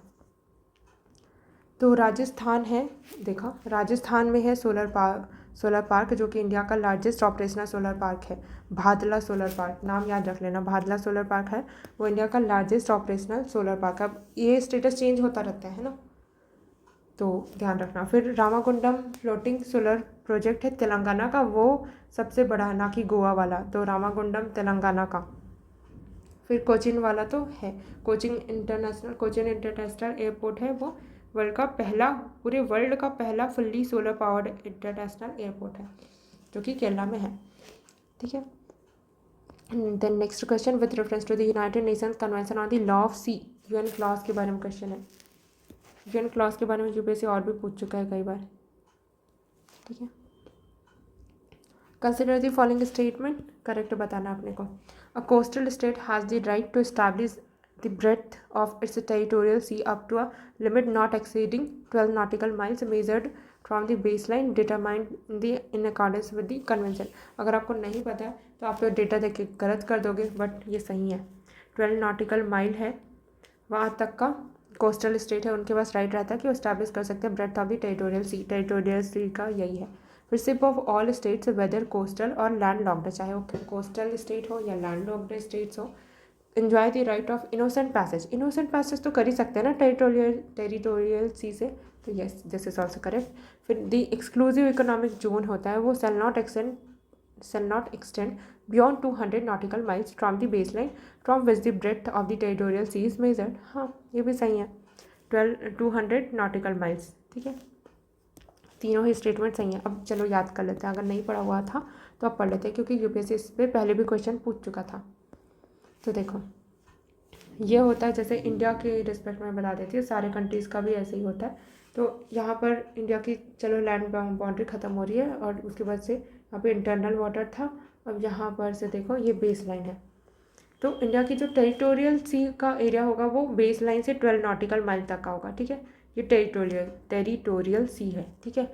फिर उसकी अगला 12 नॉटिकल माइल, तो मतलब बेस लाइन से कितना, बेस लाइन से तो 24, तो 24 nautical mile from the base line वो होगा कॉन्टिगुअस जोन, ठीक है, कॉन्टिगुअस जोन। यहाँ पर तो इनोसेंट पैसेज का राइट दे दिया गया है। कॉन्टिगुअस जोन के बारे में पढ़ेंगे अभी हम क्या क्या होता है।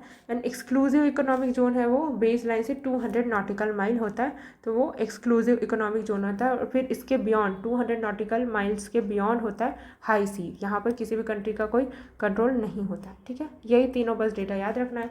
12 है तो territorial 12 nautical miles, territorial C 24 nautical miles, contiguous zone, exclusive economic zone 200 nautical mile। 1 nautical miles is equals to roughly 1.8 kilometre, ठीक है। तो ये भी याद रखना, कभी भी यूपीएससी पूछ सकता है।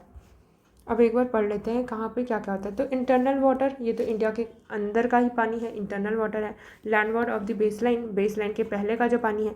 फुल सॉवरेनिटी होगी कंट्री की। फॉरेन वेजल्स है, उनको परमिशन चाहिए होगा, अगर आप कंट्री के इंटरनल वाटर में एंटर कर रहे हो तो ट्रेड वगैरह करना होगा एक कंट्री को दूसरे कंट्री से, तो वो तो एंटर करेगी ना इंटरनल वाटर में, तो परमिशन चाहिए होगा उनको, जिस भी कंट्री के आप इंटरनल वाटर में एंटर करोगे। फिर territorial sea up to 12 nautical mile.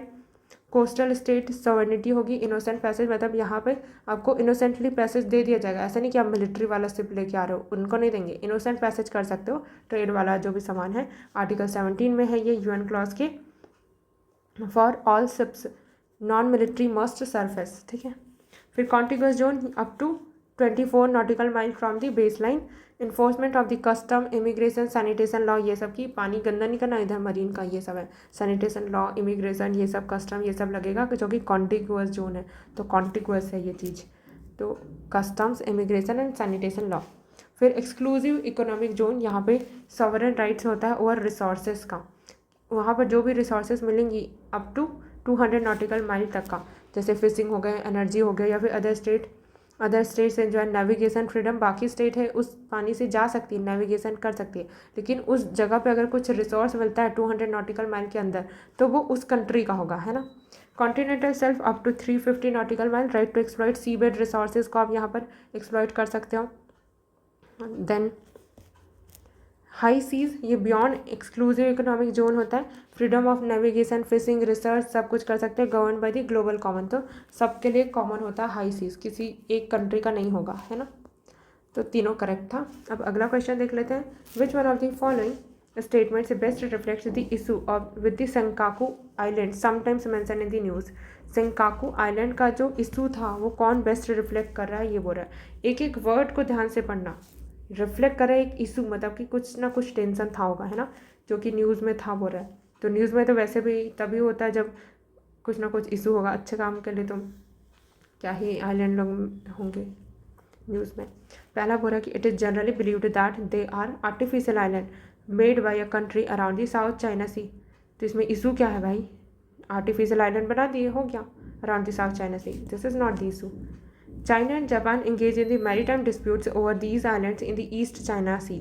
हाँ, तो डिस्प्यूट हो रहा है तो ये एक इशू हो सकता है, इंडिया, चाइना एंड जापान। और नाम से लग रहा है सेंकाकू आइलैंड, तो जापान का तो हो ही सकता है, तो उसके लिए फिर चाइना क्लेम कर रहा होगा, और क्या, मेरा है करके। फिर a permanent American military base has been set up there to help Taiwan to increase its defence capabilities. तो नहीं, ये तो नहीं किया गया है। दो International Court of Justice declared them as no man's land, some south east ASEAN countries claim them. भले इंटरनेशनल कोर्ट ऑफ जस्टिस ने डिक्लेयर किया कि किसी का लैंड नहीं है, बट कुछ साउथ ईस्ट कंट्रीज है वो क्लेम कर रही है। नहीं, ये भी नहीं है। ठीक है, तो चाइना जापान, चाइना वैसे भी हमेशा न्यूज़ में रहता ही है, तो यही ही है main dispute. China and Japan engage है यहाँ पर मैरीटाइम डिस्प्यूट में और these islands in the East China Sea. This is the correct answer. अगला क्वेश्चन देखते हैं। कंसिडर द फॉलोइंग पेयर्स, कौन से पेयर्स इनमें करेक्टली मैच्ड है। Important reason for being in the news recently. चार्ट है वो किस लिए न्यूज़ में था, setting up of the permanent military base by the China. China ने चार्ट में कोई भी मिलिट्री बेस नहीं किया है सेटअप, अगर किया होता तो हमने पढ़ा होता। ठीक है, अपनी नॉलेज पे भी भरोसा रखना है, तो this is wrong. Guinea, suspension of the constitution and government by the military. तो yes, this has happened in Guinea. Constitution है सस्पेंड कर दिया गया एंड गवर्नमेंट है मिलिट्री के द्वारा गवर्न कर दी थी। Lebanon, severe and prolonged economic depression. फिर Tunisia, suspension of the parliament by president. ये तीनों ही करेक्ट है। यहाँ पर 2 आउट ऑफ 4 लॉजिक फेल हो जाएगा, बट हम एग्जाम हॉल में तो 2 वाला ही मार्क करके आएंगे। आप पढ़ लेते हैं एक बार, ये उस टाइम पे न्यूज़ में था, बट अभी हम पढ़ लेते हैं। क्या बोल रहा है, कहाँ गया। गिनी है, यहाँ पर suspension of the constitution and the government by the military हुआ था। ममदी तुम्बो या पता नहीं क्या लिखा हुआ है। फिर Lebanon, severe and prolonged economic depression था। लेबनान अफ्रीकन कंट्री है, तो इकोनॉमिक डिप्रेशन है वहाँ पे। Tunisia, suspension of parliament by the president, ये हुआ था। ठीक है, तो चाइना का एंगेजमेंट है चार्ट में, वो रिसोर्स डिप्लोमेसी से है, ना कि मिलिट्री इंस्टॉलेशन से, तो ये ध्यान में रखना। फिर अगला क्वेश्चन, चलो जल्दी जल्दी करते हैं। Consider the following pairs. Anatolia, कौन से पेयर्स करेक्टली मैच्ड है। Anatolia Turkey, Amhara Ethiopia, Cabo Delgado Spain, Catalonia Italy. अब नहीं पता तो 2 मार्क आओ। अब देखते हैं सही क्या था। कैटालोनिया है वो स्पेन में है। मैंने ऐसे याद रखा था कि कैटरीना कैफ है, तो कैट उसको बोलते हैं शॉर्ट में, तो वो स्पा कराने गई है ना, तो ये तो गलत हो गया। इटली बोल रहा है, गलत है ना। फिर कैबो डेलगाडो, इसका तो पता नहीं, यही है, स्पेन ही है। अम्हारा, तो इसको मैंने याद रखा था कि हमारा पिया, तो Amhara Ethiopia, this is also correct. Anatolia, Anatolia है वो, ये वाला गलत है फिर तो शायद।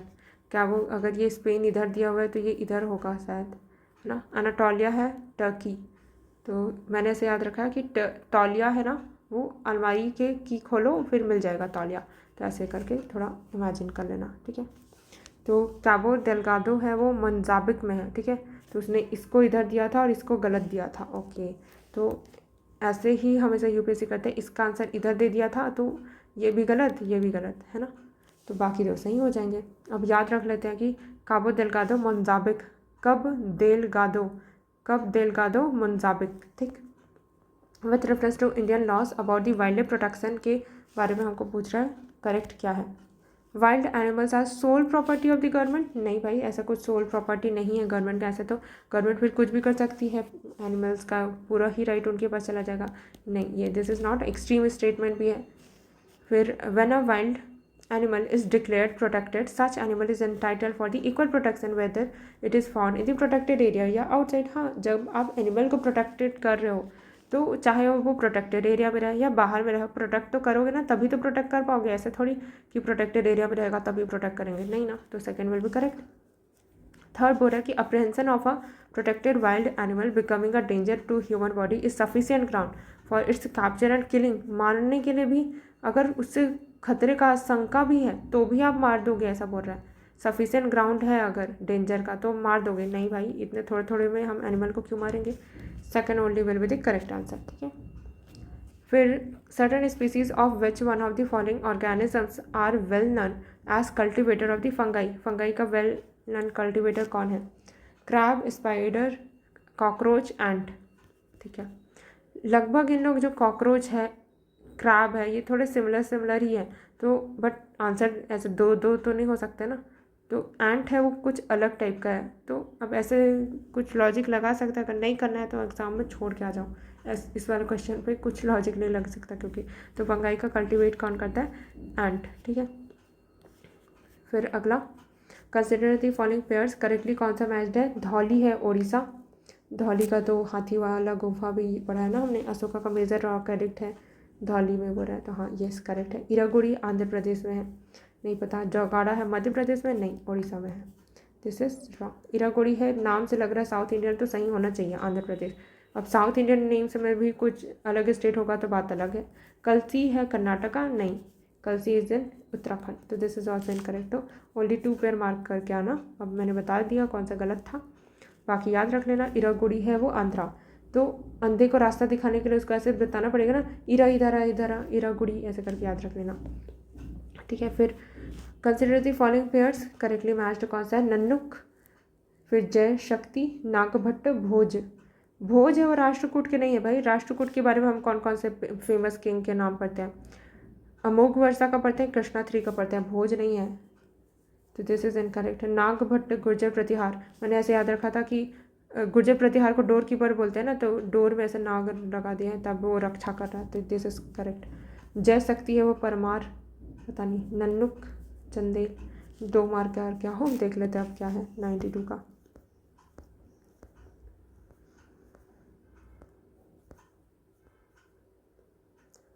आंसर तो 2 ही है, अब याद रख लेते हैं। तो नन्नुक चंदेला, तो नन्नुक को नन्नू याद रख लेना, नन्नू है, किसी बच्चे को ऐसे बोलते हैं ये नन्नू करके, तो उसका नाम चंदेला, उसको चांद के जैसा दिखता है ऐसे करके याद रख लेना, ठीक है। तो चंदेला, नन्नुक चंदेला, या फिर ऐसे नाम ही याद रख लेना कि नन्नुक और चंदेला उसका सर नेम, तो नन्नुक चंदेला। फिर जय शक्ति, ये भी चंदेला ही है, ठीक है। जय शक्ति चंदेला, नन्नुक चंदेला, जय शक्ति चंदेला, नन्नुक एंड जय शक्ति चंदेला, ठीक है। फिर नागभट्ट है वो गुर्जर प्रतिहार, मैंने याद करवाई दिया, इमेजिन कर लेना कि डोर में क्या है, नाग है, ठीक है। फिर भोज है वो परमार राजा, नहीं भोज परमार, परमार राजा भोज, ऐसे याद रखना, ठीक है। परमार राजा भोज ऑफ मालवा की जय करके, परमार किंग मालवा भोज, ठीक है। अब चलो एक बार रिकॉल करके देखते हैं। परमार राजा भोज की जय, परमार राजा भोज, तो भोज, परमार है वो कहाँ के हैं? मालवा, ठीक है। इसको ऐसे भी याद रख सकते हैं कि ना एक मालवा पूरी करके रहता है ना कुछ, तो डिश का नाम है, उसको भोजन में खा लेना, तो मालवा भोज, ठीक है। और क्या याद रखा अभी?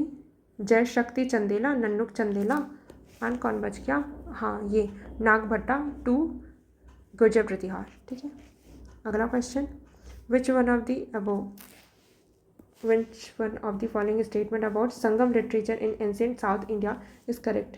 संगम लिटरेचर के बारे में बताना है साउथ इंडिया में। Sangam poets are devoid of any reference to the material culture. आप ऐसे कैसे क्लेम कर सकते हैं कि संगम पोएम्स में से उनको कोई रेफरेंस था ही नहीं मटेरियल कल्चर का? सारे संगम पोएम्स को देखा क्या? नहीं ना, इतने सारे हैं, वो पत्तू पत्तू इतना बड़े बड़े हैं, बल्कि 4000 हिम्स हैं। तो मतलब एग्जामिनर जाके हर एक चीज़ को नहीं चेक करने वाला है कि हाँ कहीं पर भी रेफरेंस नहीं दिया गया मटेरियल कल्चर का, तो this is wrong. The social classification of varna was known to the Sangam poets, बस पता था, ऐसा नहीं बोला कि उन लोग पूरा तो वर्ण में ही डिवाइडेड थे, बस पता तो हो सकता है ना, किसी एक को भी पता था तो पता था भाई, तो हो सकता है correct. Sangam poems have no reference to the warrior ethic, again वही कि कैसे आप श्योरिटी के साथ बोल सकते हो कि कोई रेफरेंस था ही नहीं वॉरियर एथिक का? क्या आपने सारे पोएम्स को चेक किया है? नहीं ना। Sangam literature refers to the magical forces as irrational, ऐसा बोला है क्या? सारे लिटरेचर, अगेन यही चीज़ आती है कि क्या आपने सारे लिटरेचर को चेक करना पड़ेगा ना कि कहीं पर भी मैजिकल फोर्सेस को इरेशनल तो नहीं बोला गया, सब जगह रैशनल रैशनल बोला गया, मतलब हर जगह इरेशनल बोला गया, कहीं पर भी रैशनल नहीं बोला गया, है ना। तो B is the safest option. Then अगला, Yoga Vashistha was translated into Persian by the Nizamuddin Panipati during the reign of, तो कौन सा लिबरल रूलर था जो ये करवाएगा, पर्शियन में ट्रांसलेट कराएगा? देखो ये योग वशिष्ठ, ये तो हिंदू टेक्स्ट है, तो हिंदी टेक्स्ट को जो भी बोल सकते हैं वो पर्शियन में ट्रांसलेट कराने वाला लिबरल रूलर अकबर ही हो सकता है। अब हमको यहाँ पर से क्या याद रखना, योग वशिष्ठ किसने ट्रांसलेट किया था पर्शियन में? निज़ामुद्दीन पणिपति, क्योंकि यूपीएससी अगली बार यही पूछेगा। योग वशिष्ठ याद रखना, योग वशिष्ठ, योग वाला वशिष्ठ, योग में एकदम शिष्ट वशिष्ठ, योग वशिष्ठ किसने? निज़ामुद्दीन पानीपति ऐसे याद रख लेना। तो योग करते करते, योग करने के बाद पानी पीना चाहिए तो और डाइजेशन अच्छा रहता है ना, तो योग पानीपति ऐसे याद रख लेना। अब जैसे देखोगे याद आ जाएगा। The world's second largest statue in sitting pose Ramanuj was inaugurated by the Prime Minister at the Hyderabad recently। ठीक है, तो उन्होंने इनाग्रेट किया, ये बता रहे हैं। Okay, which one of the following statement correctly represent the teachings of the Ramanuj? The best means of salvation was devotion। उन्होंने बोला कि बेस्ट मीन salvation का डिवोशन है। Vedas are eternal self existence and wholly authoritative है। वेदास है वो eternal है बोल रहे हैं, और सेल्फ एग्जिस्टेंस है नहीं, ये तो नहीं, वेदास को रिजेक्ट करेंगे ना, क्योंकि रामानुज वो वाले हैं ना भक्ति मूवमेंट वाले, तो वो वेदास को तो नहीं। फिर logical arguments were essential means of the highest bliss, again ये भी नहीं। Logical argument, salvation was to be obtain through the meditation के थ्रू आप साल्वेशन ऑब्टेन करोगे। अब देखो दोनों में साल्वेशन है, तो आंसर इन्हीं दोनों में से ही होना चाहिए। तो best mean of solvation was devotion, और यहाँ पे बोला मेडिटेशन, तो ये है आंसर डिवोशन आई गेस। देख लेते हो, मुझे भी डाउट है थोड़ा। हाँ, साल्वेशन वॉज द डिवोशन, तो डिवोशन को ही बोला था। हाँ, भक्ति मूवमेंट है तो डिवोशन को ही बोलेंगे ना, मेडिटेशन को क्यों बोलेंगे, है ना। या मेडिटेशन वाला तो पतंजलि होते तो बोलते, है ना। तो devotion is the one, bhakti primary path to the salvation, moksha. फिर अगला, the prime minister recently inaugurated new circuit house near Somnath temple at the Veraval. तो सोमनाथ टेम्पल वेरावल में, which one of the following है वो करेक्ट है सोमनाथ टेम्पल के बारे में। Somnath temple is one of the jyotirlinga, कितने ज्योतिर्लिंग है? 12। सोमनाथ है क्या? यस, ज्योतिर्लिंग है। A description of the Somnath temple was given by the Al-Biruni. Description Somnath temple के बारे में हमको अलबरूनी से मिला। And प्राण प्रतिष्ठा of the Somnath temple, installation of the present day temple was done by the President S. Radhakrishnan. तो ये तो हमको पता है कि सोमनाथ टेम्पल के बारे में अलबरूनी ने उस टाइम पे लिखा था, तो यस दिस इज़ करेक्ट।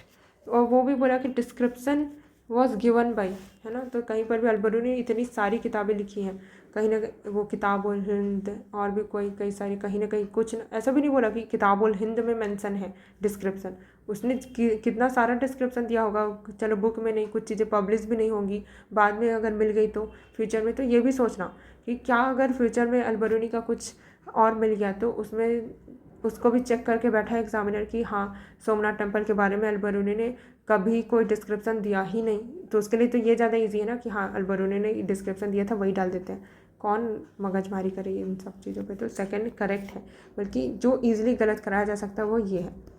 यहाँ पर प्रेसिडेंट एस राधाकृष्णन ने डॉक्टर राजेंद्र प्रसाद, जो कि इंडिया के फर्स्ट प्रेसिडेंट थे, उन्होंने किया था प्राण प्रतिष्ठा सोमनाथ टेम्पल का इंस्टॉलेशन। तो this is incorrect, 1 and 2 is correct. ठीक है, देन लास्ट के 4 क्वेश्चन देखते हैं, उल्टा करते हैं। चलो, consider the following statement, excess of which of the above involvement is are causes of the acid rain का कॉज क्या है। तो 2 आउट ऑफ 4 करोगे वो भी सही हो जाएगा। अब देख लेते हैं, आपको पता ही होता है एसिड रेन क्यों होता है। एसिड रेन क्यों होता है बताओ जरा। सल्फर के oxides and sulphur dioxide and nitrogen के ऑक्साइड, तो nitrogen oxide and sulphur dioxide, 2 and 4 is the correct. फिर DNA barcoding can be a tool to, DNA barcoding tool किसका हो सकता है। Assess the age of the plant और animal. Age हम measure नहीं करते, इसके लिए हम कार्बन डेटिंग करते हैं ना, आपको पता भी होगा, एनसीईआरटी में हम पढ़ते रहते हैं जब एज प्लांट या एनिमल का निकालते रहते हैं तो, है ना, फॉसिल फ्यूल वगैरह सभी। तो फर्स्ट इज इनकरेक्ट। सेकंड बोल रहा है कि distinguish among species that look alike, हाँ ये दिस इज करेक्ट। अभी जो एक और स्कीम नहीं जिसमें जितने प्लांट्स हैं मतलब ट्रीज हैं उनको, कोई स्पेसिफिक ट्रीज हैं जिनको बार कोड किया जा रहा है, तो क्योंकि सारे पेड़ तो सेम दिखते हैं ना, तो उनको लुक अलाइक स्पीसीज है उनको डिस्टिंग्विश करने के लिए हम बार कोड लगा रहे हैं, तो this is correct. Identify undesirable animal और plant material in the processed food, yes ये भी हम कर सकते हैं। तो second third is the correct. ठीक, फिर अगला क्वेश्चन, करेक्ट कौन सा, other than those made by the humans nano particles do not exist in nature. भाई नेचर को आपने पूरा देख लिया क्या, यूनिवर्स हर चीज़ कि एग्जिस्ट ही नहीं करते, गलत। नैनो पार्टिकल्स है वो बस नैनो वाले होंगे ना, जो साइज प्रिस्क्राइब की गई 10⁹, तो उससे छोटे नेचर में होते ही नहीं, होते हैं, है ना। Nano particles of some metallic oxides are use in the manufacturing of the some cosmetic. कौन सा कॉस्मेटिक स्पेसिफिकली नहीं बोला, कुछ कॉस्मेटिक्स में यूज़ करते हैं नैनो पार्टिकल्स, यस करते होंगे। Nano particles of some commercial products which enter environment are unsafe for the human. कुछ तो अनसेफ होते ही होंगे ना नैनो पार्टिकल्स, लंग्स वगैरह में एंटर कर जाते होंगे, yes second third is correct. Which one of the following statement best describes the role of the B and T cell. तो हमको पता है ये क्या होता है, प्रोटेक्ट करते बॉडी को from environmental allergens, environmental allergy से नहीं करते भाई। They elevate the body pain and inflammation, नहीं ये बॉडी पेन और इन्फ्लेमेशन को एलिवेट नहीं करते। They act immunosuppressant in the body, immunity उसको सप्रेस करते हैं, नहीं भाई इम्यूनिटी को तो और बढ़ाते हैं ना B cell T cell by forming antibody. तो they protect the body from the disease caused by the pathogen, yes ये बॉडी को प्रोटेक्ट करते हैं। टी को हेल्पर सेल बोलते हैं, बी सेल है वो एंटीबॉडी खुद ही बना लेती है, तो दिस इज करेक्ट। तो अब हो गया 2022 का हमने सारे क्वेश्चन कर लिया, 100 question. Next we will do 2021 का क्वेश्चन, ठीक है।